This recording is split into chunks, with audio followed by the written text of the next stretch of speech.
De novo, retomar o assunto que me parece muito importante, ainda com alguns temas a serem tratados, sobretudo no campo da linguagem. Obviamente, me refiro ao caso Roberto Alvim, aquele vídeo, um vídeo cujo texto tem óbvia, inegável inspiração fascista, e com isso não se está dizendo que quem o produziu e que quem o fala ou lê seja fascista. Eu estou dizendo aqui, e é inegável, e a história remonta, a história explica, a história dá carne a essa afirmação, que aquele texto lido pelo então secretário de Cultura, já demitido, era um texto cuja linguagem tinha muitos elementos fascistas facilmente reconhecíveis. Mas antes de tratar do aspecto da linguagem em si, eu quero me deter a combater uma ideia muito comum nesse período bolsonarista e que é algo, uma técnica manipulada com maestria pelo presidente da República, que é aquela de não ter responsabilidade sobre suas responsabilidades. É aquela de conseguir se desvincular daqueles a quem empossa, aqueles com quem se associa. O Roberto Alvim, que para muitos é um louco, não caiu do céu. Ele não estava ali na Secretaria de Cultura. E não era obrigado que ali estivesse. Ele não era uma herança de um governo anterior. Ele não é nem sequer funcionário de carreira, portanto, de difícil demissão, impossível demissão do Ministério, né? Não é um servidor público. Ele foi escolhido, vou repetir, Roberto Alvim, o secretário de Cultura que cometeu aquele vídeo, foi escolhido por Jair Bolsonaro. Não apenas isso, no dia anterior à veiculação do vídeo, na famosa live de Jair Bolsonaro, Roberto Alvim foi apresentado como finalmente um secretário de Cultura de verdade. Está aí para quem queira ver. Aliás, falar sobre a live do presidente Jair Bolsonaro é importante porque é impossível, a não ser sob paixão que cega, é impossível não ver na versão criada, concebida por Roberto Alvim, referências à estética das lives do presidente da República. Vamos ser bastante francos sobre isso. O presidente dá exemplo, as coisas se espalham. Os seus auxiliares tendem a reproduzi-lo. A responsabilidade, esse é um dos temas mais importantes que existem para se discutir a República. E a impessoalidade no exercício da coisa pública. A responsabilidade da delegação, portanto, aquela contida no ato de nomear alguém, de empossar alguém, de investir alguém de um cargo, no caso Roberto Alvim, a responsabilidade da delegação é maior quando alguém, especialmente num cargo público, tanto mais desde a condição de presidente da República, escolhe alguém para assessor, para um ministério, para um cargo importante e delega essa função para outrem, a responsabilidade de quem delega é muito maior. Não é uma transferência, agora a bola é tua, tá contigo, se te der errado a culpa é sua. Não. A falha, tudo quanto um assessor seu fizer de errado, será responsabilidade dele, do assessor, mas também, fundamentalmente, incontornavelmente, de quem nomeou, do presidente da República. Então, o Jair Bolsonaro é muito hábil, pessoal, em se desvincular daqueles que nomeia. De repente, ele não tem nada a ver com isso. Não tem nada a ver com Marcelo Álvaro Antônio. É como se fosse um elemento à parte no governo dele. Mantém o sujeito como um zumbi, mas não é com ele. A mesma coisa acontecerá com Fábio Weingarten. Pode ter certeza. Vai ficar ali como um zumbi até quando não for mais sustentável a sua posição. E o presidente vai se desvinculando do sujeito com rara habilidade. Nunca é com ele. Passou por quantos partidos, Jair Bolsonaro? 10, talvez. Me falta o número agora, eu já fiz esse levantamento, está disponível para quem quiser ver.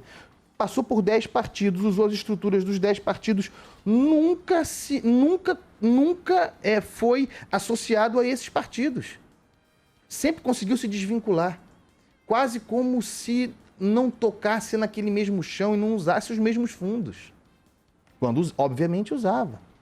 Houve até um caso muito curioso do financiamento de campanha do Jair Bolsonaro em alguma determinada eleição para deputado federal, em que houve uma doação da famosa JBS, antes do escândalo que quase derrubou o governo Temer, esse é um outro capítulo da história importante, uma doação que, se não me engano, R$200 mil, feita pela JBS, e repassado, feito ao partido e repassado para a conta de Jair Bolsonaro. Jair Bolsonaro falou, não aceita esse dinheiro, devolveu o dinheiro para o partido. E o partido, então, passou outros R$200 mil, dizendo que tinha outra origem. Como se não fosse o mesmo balaio financiado por esse tipo de instituição. É muito bom isso. E as pessoas acreditaram, Felipe Bueno. E assim foi Jair Bolsonaro, nunca recebeu dinheiro da JBS. Esse é um ponto muito importante, que eu quero frisar.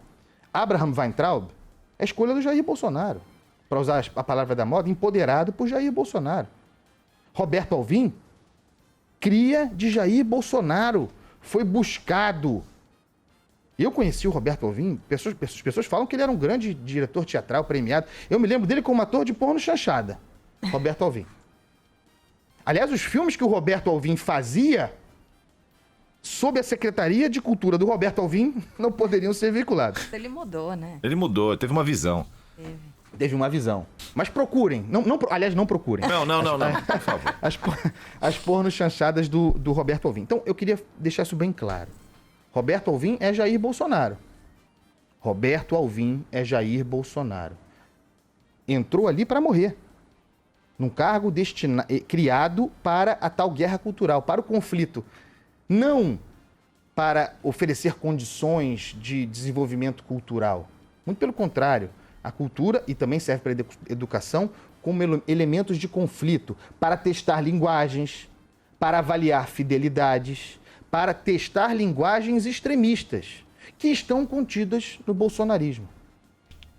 Quando o presidente da República, que sinto muito em dizer isso para os ouvintes bolsonaristas, mas que é classicamente encaixado na condição de populista autoritário, os seus frequentes impulsos extremistas, inclusive o modo como ataca a imprensa, autorizam, os frequentes ataques, autorizam que Robertos Alvins da vida façam o que fizeram. Ou não.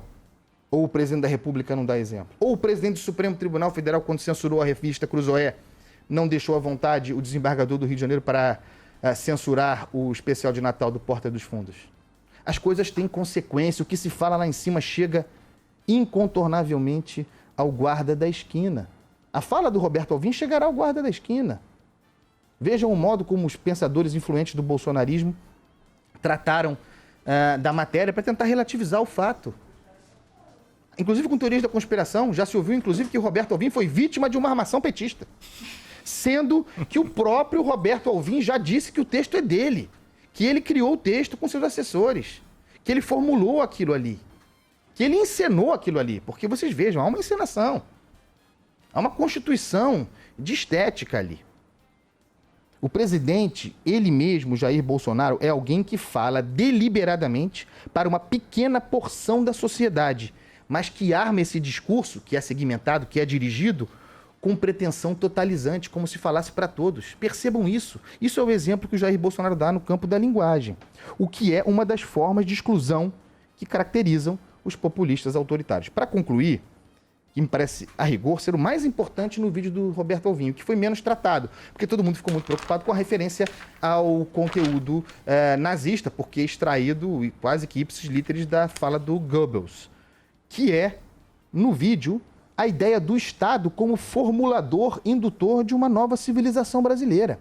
A arte é mero meio, é mero caminho para essa ideia de que o governo, de que o Estado, de que a elite dirigente forma, conduz, encaminha o surgimento de uma nova civilização brasileira. Não é nem de uma nova arte brasileira, está lá, uma nova civilização brasileira, que é excludente. Um Estado em que a elite dirigente é designada para falar com heroísmo pelo povo e para fazer pelo povo uma cultura que salve a juventude. O Estado não faz cultura. O Estado não faz cultura. Todas as vezes em que o Estado acreditou ser dotado desse papel, ele se moveu contra os seus cidadãos em algum momento. A história mostra isso. Porque há aqueles cidadãos que pensam, que não acreditam que existem aspirações urgentes do nosso povo, como disse o Roberto Alvim.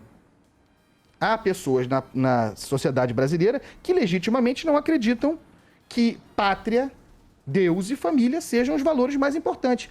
Eu, pessoalmente, sou católico, acredito em Deus, acho um valor importante. Eu acredito na família, eu amo a família, eu valorizo a família. Mas eu respeito aqueles que não o fazem. E sob essa lógica da nova civilização brasileira vendida no discurso de Roberto Alvim, esses não terão lugar. O Estado não faz cultura. Quem tentou fazer cultura, os nazistas tentaram criar uma cultura. E assim, por meio dela, também a nova civilização alemã. O Estado Novo brasileiro, de Getúlio Vargas, tinha a pretensão de fazer cultura. No governo Lula, no começo do governo Lula, havia a pretensão do Ministério da Cultura como um formulador, como um gerador, como um apontador do caminho para a cultura brasileira. Não é o bom caminho. Dessa vez, para terminar, a sociedade brasileira, inclusive a imprensa, com muita força, reagiu. As instituições reagiram. Mas o problema, pessoal, não é que as instituições reajam, porque elas reagirão enquanto estiverem aqui e estarão. O problema é que se teste tanto e com tanta frequência e com tanta força a tessitura da nossa sociedade, né? Que se tente desfiar de tantas maneiras, com tal intensidade, o tecido social. É isso. Carlos Andreasa, Carla Bigato, a pergunta que eu trago para mim desde sexta-feira é a seguinte. Infelizmente você estava em férias ainda, não pôde dividir os microfones com a gente, Andreasa, mas eu queria saber exatamente a que horas essa situação do Alvim se tornou insustentável. Porque na quinta-feira à noite a situação não era insustentável. Nós acordamos, né? Nós acordamos na sexta-feira e a situação ainda não era insustentável, do ponto de vista, é claro, do papel dele como secretário e do papel do presidente Bolsonaro de exonerá-lo, né? Em que momento, né, se deu conta de que a coisa estava grande demais para segurar no próprio colo, né? Segundo consta, Felipe Bueno, houve na sexta-feira, antes do almoço.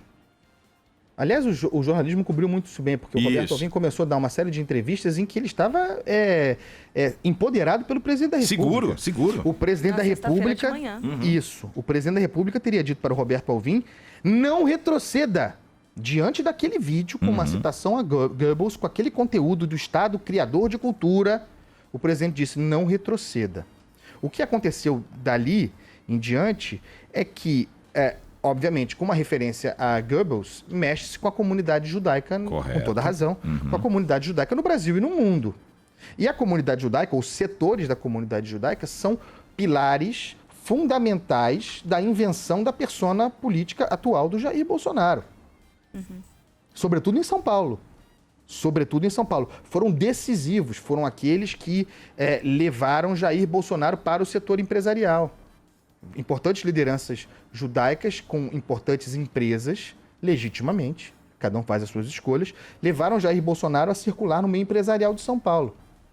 E esse meio empresarial de São Paulo, assim como o mercado financeiro, não nos enganemos, apoiou o Jair Bolsonaro no primeiro turno deliberadamente. Não foi no segundo turno diante da ameaça lulopetista, não. Foi no primeiro turno incontornavelmente. Como mexeu com a comunidade judaica, e óbvio que tinha de mexer, houve uma reação nessa comunidade. E parece que o momento em que Roberto Alvim se transformou em insustentável para o presidente da República teria sido um telefonema do embaixador de Israel no Brasil, com quem o presidente tem boas relações. O embaixador deve ter dito, presidente, não dá. A sua casa conosco vai cair se esse sujeito louco, porque tem isso também, né? Chamou o sujeito de louco. Eu não acredito nesse tipo de loucura. Não, aí é fácil demais, né? Aí fica muito fácil chamar o cara de louco sempre que faz alguma coisa. Serve também para o Adélio Bispo. Certo? Aqui é a coerência. O sujeito que esfaqueou Jair Bolsonaro pode ser louco, mas a loucura não serve para tirá-lo da responsabilidade sobre o crime que cometeu contra o presidente da República. Então parece que foi o telefonema do embaixador de Israel que fez o presidente dizer, filhão, a casa caiu. E quem estava com o Roberto Alvim no gabinete, né, há relatos disso, dizem que ao receber o telefone convocado para ir ao Planalto, a expressão dele foi, eu estava aqui, cheio de mim, todo empoderado e tal, eu era o cara, e agora perdi. Perdeu, mas não se iludam. Mudam os nomes, mas o método e a ideia permanecem.